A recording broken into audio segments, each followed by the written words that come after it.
I'm Mitchell Ringos.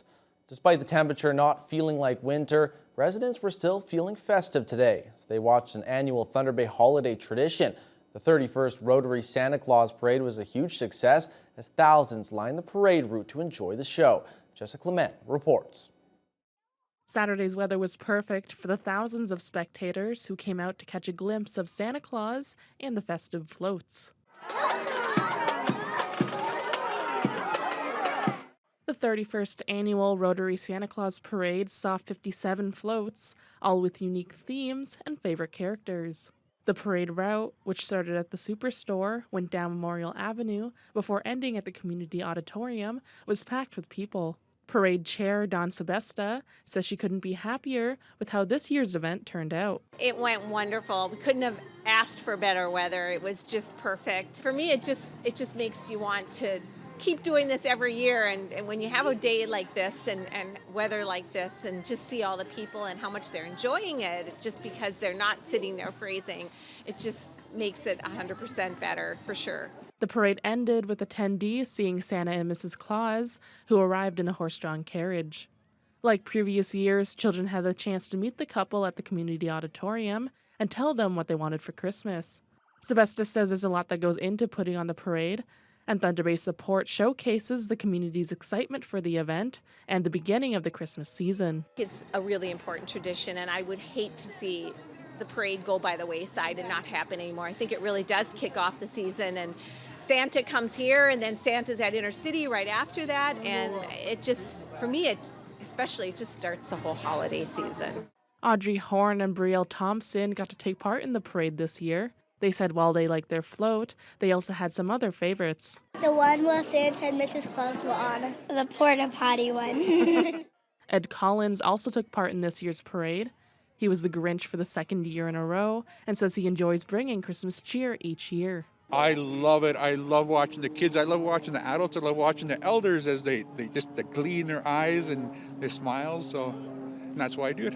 Sebesta adds that the parade wouldn't be possible without the help of volunteers and sponsors. The 3 Rotary clubs in Thunder Bay, Fort William, Port Arthur, Lake, and the Rotaract Club at LU, and all those clubs all have to provide volunteers in full force along the route. We have many volunteers that are at all the barricades, the Superstore, all the people they're setting up, and here at the auditorium. We thank Thunder Bay and the generous people out there and the businesses. There's no question about that. Jessica Clement, TBT News.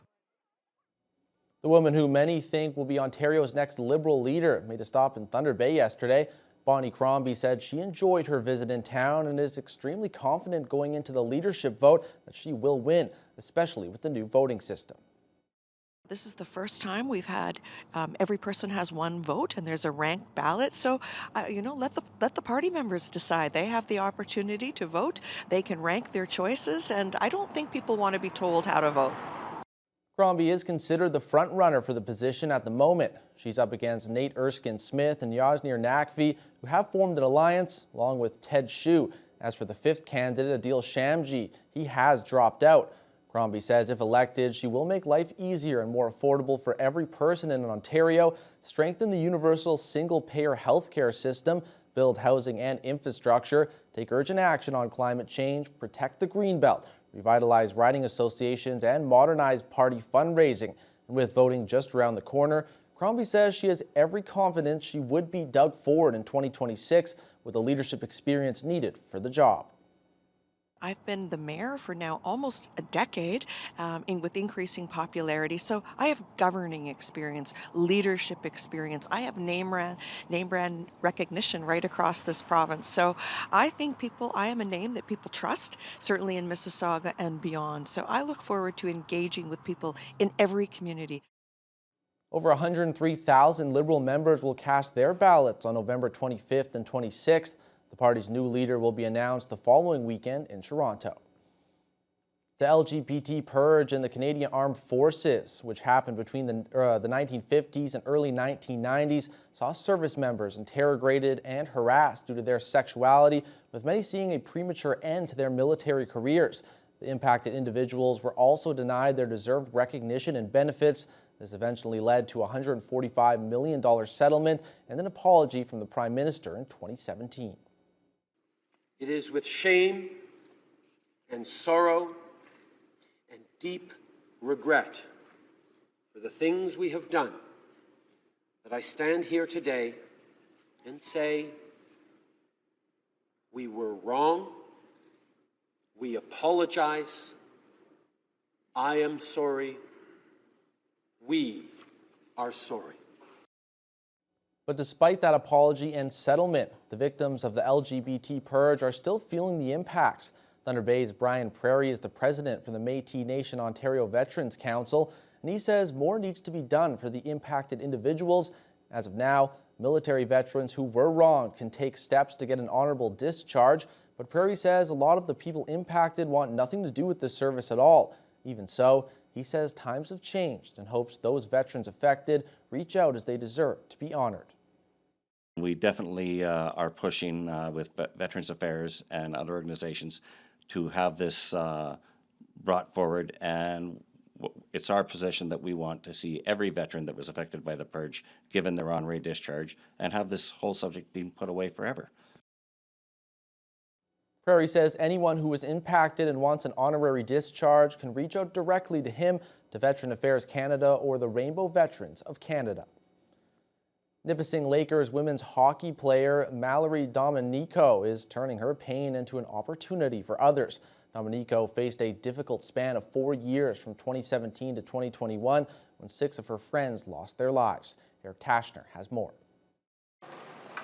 Mallory Domenico is turning personal pain into an opportunity. I'm just thankful for everybody and the continued support that I've been getting. Domenico dealt with a difficult period of her life. Over 4 years, from 2017 to 2021, after 6 of her close friends lost their lives. Former teammate Avery Andrew lost her life in a car crash. Kira Daniel died after battling cancer. High school athlete Andrew Wilson suffered a heart attack.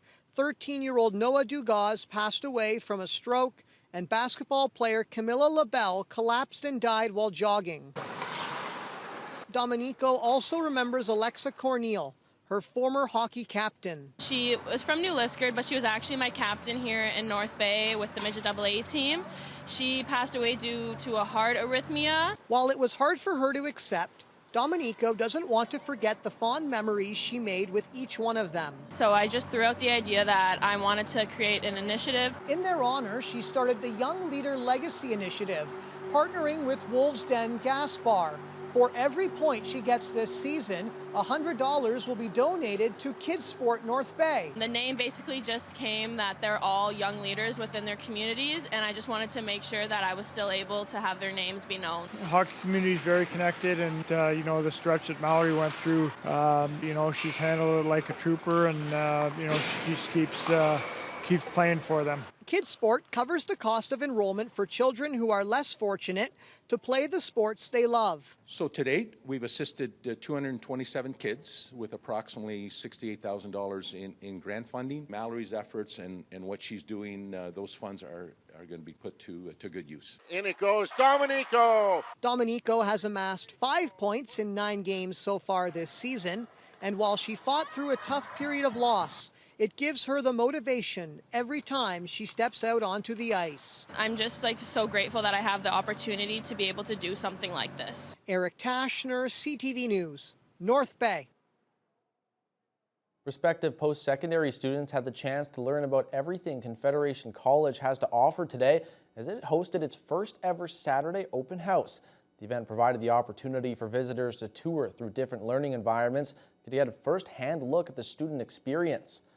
Faculty and current students were on hand doing demonstrations, answering questions, and showing prospective students a glimpse into various programs. Manager of Communications, Alexandra Jones, says holding the event on a weekend makes it more accessible to all types of students, including those who are working or are from out of the region. She adds that it's important for students to be involved in these type of events. Such a big part of figuring out what you want to do as a student is visualizing yourself in the space and seeing if that program is the right fit for you. And today is the opportunity for students to picture themselves, see the equipment, see the kind of things they would be doing, and really see, is this something I want to do? And we also have all of our services here. So things like financial aid and counseling and our Student Success Center, students can find out about all the supports that we have available to them when they become a student here. Thunder Bay Police, OPP, and many other employers from around the city gathered for a Jobs Canada career fair at the Columbus Centre on May Street this past week. Throughout the day, civilians were passing by while learning about all of the potential career opportunities that were displayed. Beside the various police forces, the career fair also featured the Canadian Armed Forces, Aramac Remote Services, and more, who are all looking for potential candidates. OPP Sergeant Chris Bordelin says they are constantly looking for new hires as communication and dispatch officers, and he says the job requirements are very basic. Yeah, so to apply to be a communications operator, you need to be a Canadian citizen, permanent residence, have a high school diploma. Type 40 words per minute, and there's a critical testing that you have to pass as well. Our new hires are very, very well supported. We want you to be successful, so we give you the best footing possible in order to be successful in the career. For more information on the different positions available, you can visit jobscanadahiring.ca. We're now joined by sports anchor Joe Sadowski. We go to finding a job to trying to find the back of the net. The North Stars trying to get some goals and a win. Mitch, that was a great segue. We had a great game Friday night, and Saturday night they're back at it. So we'll have the highlights from Friday's contest and more coming up after the break.